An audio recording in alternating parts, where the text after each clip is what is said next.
ژنان لە هەموو قۆناغەکانی ژیانیا هەوڵیاوە خۆی بسەپێنێ بەچی خۆی بسەپێنێ لەبەر ئەوەی ژن ژیانە ژن مانای ژیان یعنی کە ژن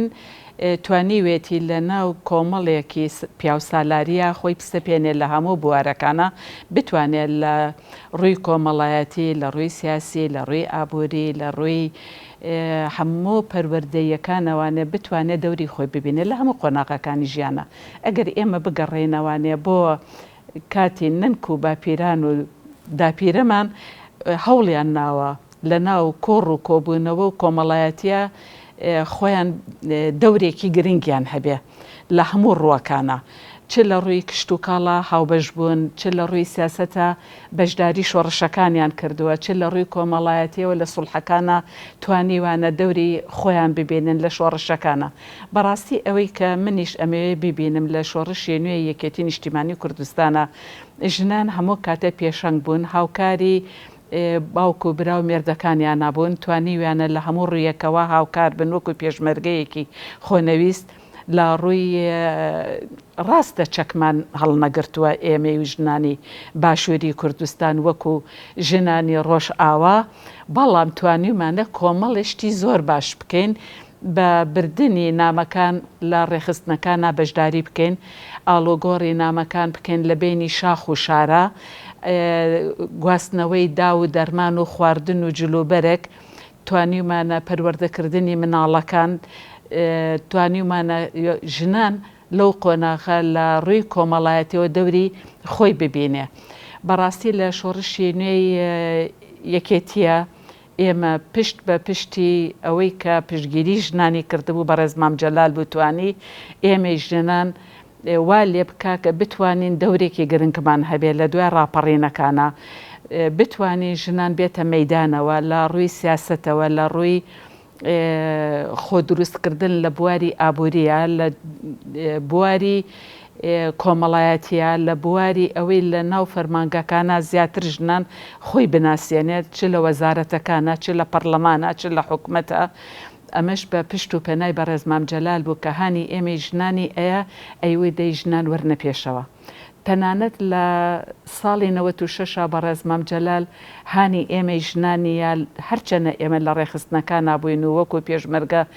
پشتگیری شۆڕشمان کردووە و هاوکاری برا پێشمەرگەکانمان کردووە لە ڕۆژە سەختەکانە بە گواستنەوەی چەک و نامەکان و خواردن و جلوبەرگ و بە هەموو شێوەیەک بەڵام لە 96 بەڕێز مام جەلال پشت و پەنای گرتین کە هێزێکی پێشمەرگەی ژنان دروست بکەین وەکو پێشمەرگەی هێزی ژنان توانیمان ئەو ژنانەی کە خۆنەویستن ئازان چاونەترسن بۆ پاراستنی خاک و نیشتیمان هاتنە پێشەوە و بەڵگەشمان هەیە بەوێنە بەڕاستی کە لێرە ئەڵێم بەوێنە ئێمە ئەتوانین بەشداری زۆر سەنگەرەکانمان کردووە لە ڕووی بۆ شۆڕش پشتگیری پێشمەرگەکانمان کردووە توانیمانە ئێمە ئەوە بکەین ئەگەر دوای وێنەکان خۆت نیشانیان بدەی بۆیە وێنەکانیشت پێ نیشانیان قۆناغی ئێمە وەکو قۆناغی ئێستا نەبوو لە ڕووی ڕاگەیاندن و سۆشیال میدیاوە بتوانین چالاکیەکانی خۆمانی ژنان بڵاوکەینەوە لە ڕووی ڕاگەیاندنەکانەوە خەڵک بزانێ بە تایبەتی وەکو ژنانی ڕۆژ ئاوا ژنانی باکوور کە من شانازیان پێوە ئەەکەم بەڕاستی ژنانی ڕۆژ ئاوا کە بوونە سونبولی ژنانی شۆڕش ژنانی باکوور بە هەمان شێوە ژنان لە هەموو دەور و مەکانێکە دەوری خۆی بینیوە بێجگەل لە ژنانی باشوور کە ئێمە ئەگرێتەوانێت لە هەموو ڕوویەکەوە توانیمانە جێی خۆمان بکەینەوە لە ڕووی تەنانەت دادگاوە ئێستا ئێمە وەزیرەمان هەیە بۆ وەزیری کشت و کاڵمان هەیە هینی دادمان هەیە لە ناو پەرلەمانە ژنان توانیوێتی لە هەموو بوارەکانە جێ خۆی بکاتەوە بەڵام من لێرە ئەمەوێ دەستخۆشی لە ژنانی باشوورکەم بەجددی لە ژنانی شەڕەوانان ئەو ژنانەی کە ئێمەی باشوور پشتگیری ژنانی ڕۆژ ئاوامان کرد کە پرچیان کەزیان بوو بە سونبوڵێک بۆ ژنان کە توانیان دژی زوڵم و زۆرداری ئەو ڕژێمە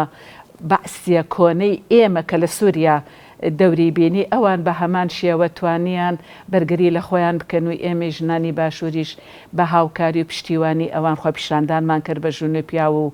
بە هەموو چین و توێژەکانەوانێ دژی ئەو داگیرکەرەی ئەوان دژی ئەو زوڵمەی کە لەوان کراوە ژنان فڕیرە خوارەوە پرچیان بڕین و ئەمانە من شانازیان پێوە ئەەکەم بەجددی ژنانی ڕۆژ ئاوا ژنانی باکوور ژنانی ڕۆژ هەڵات یعنی من ئەمەوێ لێرە باسی ئەو ژنانە بکەم کە خۆبەخشانە توانیوانە لە هەموو ڕوویەکەوە بتوانن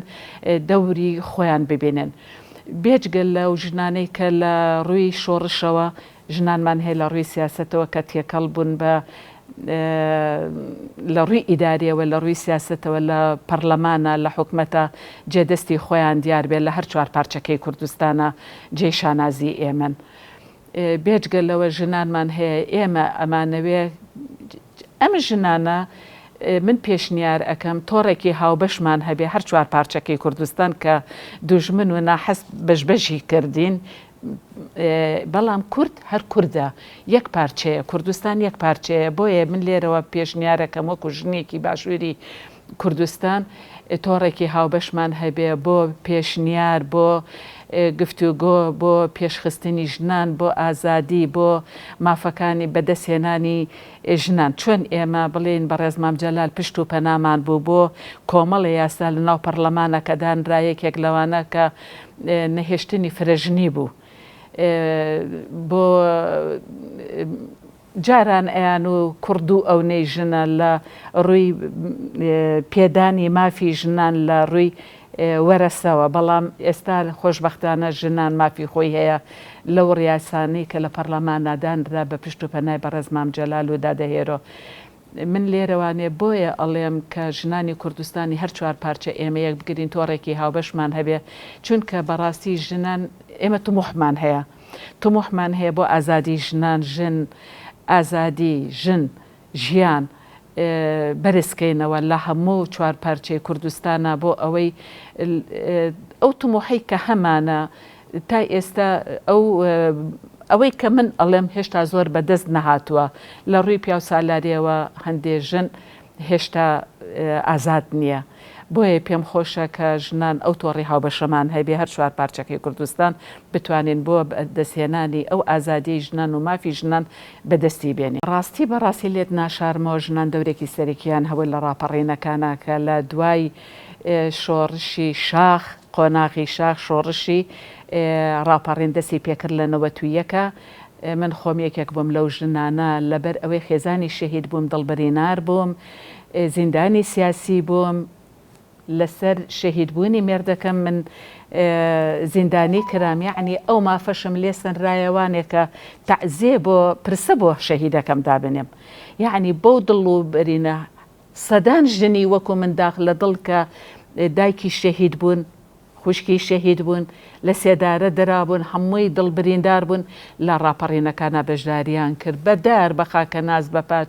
یعنی کەوتنە سەر و گوێلاکی ئەو بەعسیانەی کە زوڵمیان لێکردین بە تایبەتی ژنانی خەبات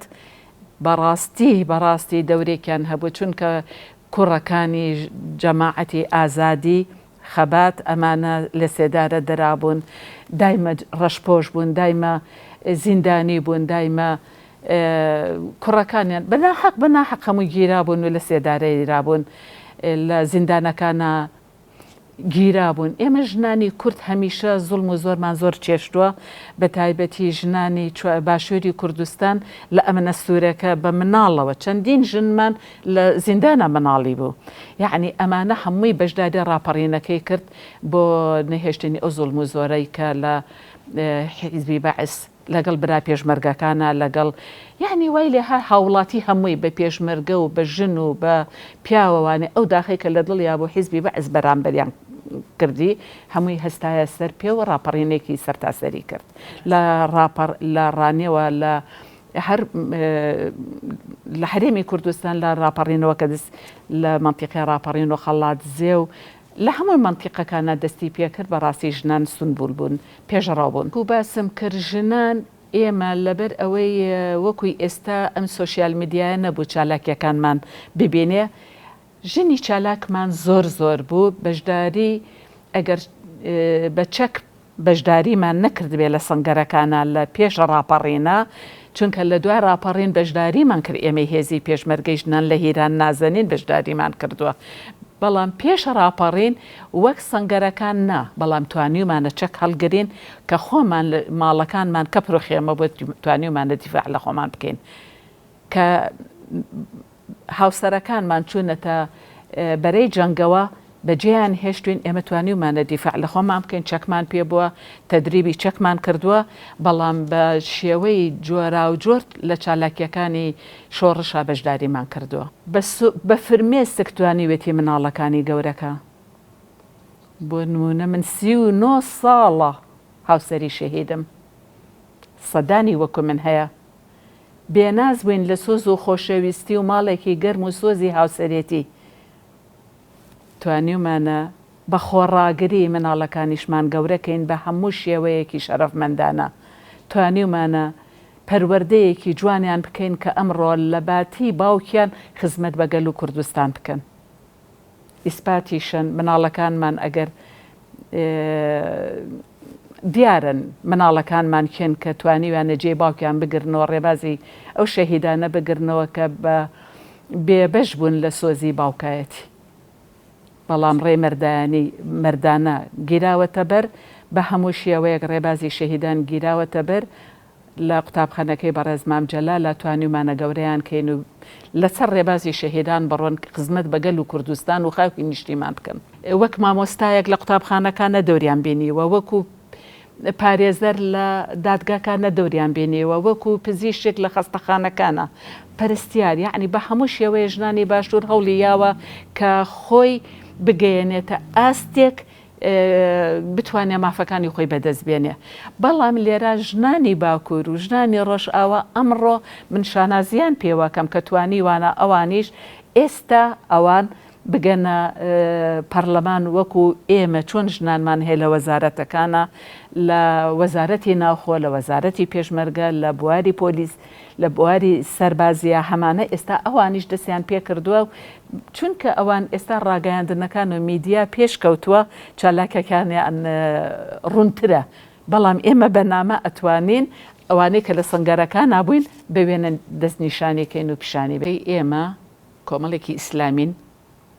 کۆمەڵێکی پیاوسالارین کە هەمیشە پیاوسالار فەرزی کردووە بەسەر ژنە ئەو ژن لە ڕووی دینیشەوە بە هەمان شێوە زوڵممان لێکراوە لە ڕووی پیاوسالارەوە زوڵممان لێکراوە پیا و بیستوێتی خۆی بکە بە خاوەنی ژن و ژنۆک و کۆی لە یەک دەست نیشان بکە بەڕاستی ئێستاش ئێمە ژنان فرای خۆمان نەکەوین وەکو کاڵایەک من حەزم نەکرد لێرە هەندێ لە قورسایی ژن کەم بکەمەوە ژن زۆر بە نرخە زۆر بەڕێزە زۆر خۆپ نەویستە زۆر ژن هەوڵیاوە بەرزتر بێ لەوەی کە باس ئەکرێکە ژیانە بەڵام پیاو ئەوە قوبول ناکە پیاو هەمیشە حەس ئەکا خۆی بەرزتر بێ بیر و ڕای فەرزکە بەسەر ژنانە بە تایبەتی لە کاتی هاوسەرێتیە ژن ئەگەر شتێک بڵێ بەرامبەر بە هاوسەرەکەی ئەوەی پێ قوبول نییەوەکو چۆن پیاو سالاری کە باس کراوە ئەڵێ پیاوە ژن ژنە بەڕاستی ئێمە ژن شاژنمان هەیە و وەکو ئەڵێ ژان هەیە و ژنیش هەیە بەڵام ژنمان زیاترە شاژنمان زیاترە ئێمە لەوە بۆیە داوا ئەەکەم لە پیاوان کە واز لە پیاو سالاری بێنن هەم لە ڕووی ئیسلامەوەی ئێمە کۆمەڵی ئێمە ئیسلامیە لەوانەیە حەز بکە فرەژنی هەر بەردەوام بێت چۆن ئێستا لە عێراقا لای ئێمە کەمە بەڕێز مام جەلال لە ڕووی قانونەوە سزای ئەو پیاوانەیدا کە فرەژنی نمێنێ بەڵام لە عێراقێکە ئەژین ئێمە مناڵێکی 9 ساڵ پیاوێکی 90 ساڵ پێی قوبوڵە لە ڕووی ئیسلامەوە ئەڵێ ئەبێ 4 ژنی هەبێ لە ڕووی ئیسلامەوە ئەڵێ ژن لە ماڵەوە بێ نەچێتە بواری ئابووری بەڵام ئێمە ژنان هەوڵ ئەین ئازادی بەدەستبێنین لە بواری بەدەستهێنانی ئابوووریەکی سربەخۆ بۆ ئەوەی ژن زیاتر ئازاد بێ بتوانێت هەرچەنە ئێستا ژنانی باشوور لە ڕووی بواری ئابوووریەوە شکر حەست ئەکا کە سەربەستە. چەندین ئێمە ژنی گەنج و کچی گەنجی جوانمان هەیە خریجی زانکۆن، بەڵام ئێستا لە ڕووی دروستکردنی پیشەیی دەستی خۆیان هەوڵ ئەیان ئابوووریەکی سەر بەخۆ بەدەستبێنن لەو کۆیلەیەتی ڕزگاریان بێ، خزمەت بە ماڵ و مناڵەکانیان بکەن، خزمەت بە هاوسەرەکەی بکە. یعنی بەڕاستی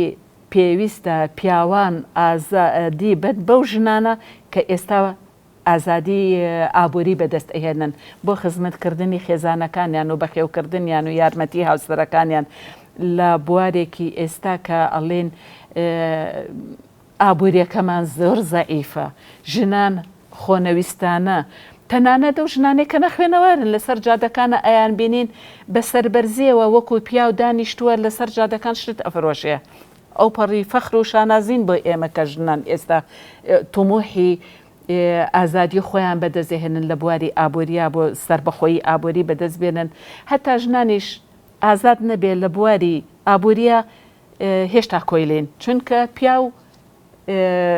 ئەڵێ من بەخێوت ئەەکەم، من ئەمە ئەەکەم، من مناڵ بەخێوت. بەڵام ژن کە خۆی ئێستا ئازادی بەخۆی ئەیە بە زۆر ئازاد بێ، پارە بەدەست بێنێ، هاوسەرەکەی ئەو قورساییەی کە لەسەرێتی کەم کاتەوە، بەڕاستی جێی فەخر و شانازیە. ژنان کۆڵمەیەن، ژنان خۆتان ڕۆشن بیرکەن، ژنان خۆتان پەروەردەکەن، ژنان ئێوە بەڕاستی ژنن، بە تایبەتی ژنان لەبەر ئەوەی مناڵ و نەوە ئەهێنێتە دی، مناڵی ئەبێ گەورەترین ئەرکی سەرشانی پەروەردەکردنە، پەروەردەکردنی یەک بەیەکی تاک ئینجا کۆمەڵ. هەموو ژنێک لە ماڵەکەی خۆیان مناڵی خۆی پەروەردەکە بەو نیەتەی کە پارێزگاری لە کللتوری خۆی و زمانی خۆی و نەتەوەی خۆی و ئەتەکێتی خۆی بکە، وردە وردە ئەم تاکە تێکەڵ بە کۆمەڵ ئەبێ، کەواتە کۆمەڵیش پێشەکەوێ. بۆیە داوا ئەەکەم ژنان قورسایی خۆتان شانازی بە خۆتانەوە بکەن کە چەند گەورن، لەبەر ئەوە ژنان کەم نییە، هەوڵ بن بە هەموو شێوەیەک لە هەموو ڕوویەکەوە سربەخۆیی ئازادی لە بواری ئابووری، لە بواری سیاسی، لە بواری کۆمەڵایەتی